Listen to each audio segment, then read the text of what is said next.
Hitz egiten jarraitzen dute interbidez. Oraindik min egiten dute oroitzapen bat.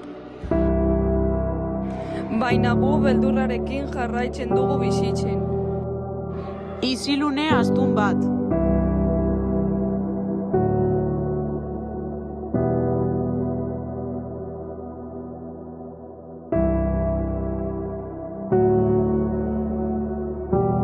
Batzuetan pentsatzen dugu arriskua gauan dagoela.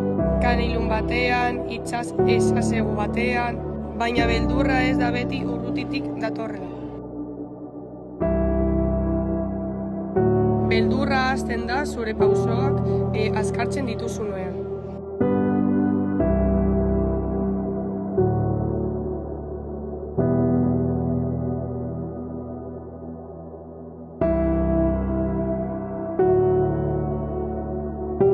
Taupadan bizitzen den bihotzean, etxera iritsiko zaren ala ez galdetzen duzunean.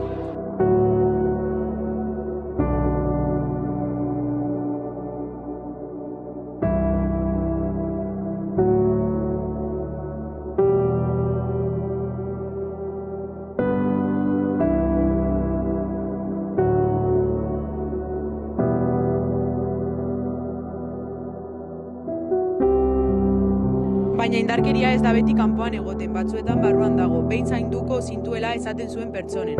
Ez da kolpekin hasten, apurka-apurka itzaltzen zara ohartu gabe. Zauritzen zaituena ez delako ez ezaguna. Zuretzat maitasuna zin egiten zuena baizik. Maitasuna ez zaitu txiki zintirarazten. Maitasunak ez zaitu apurtzen.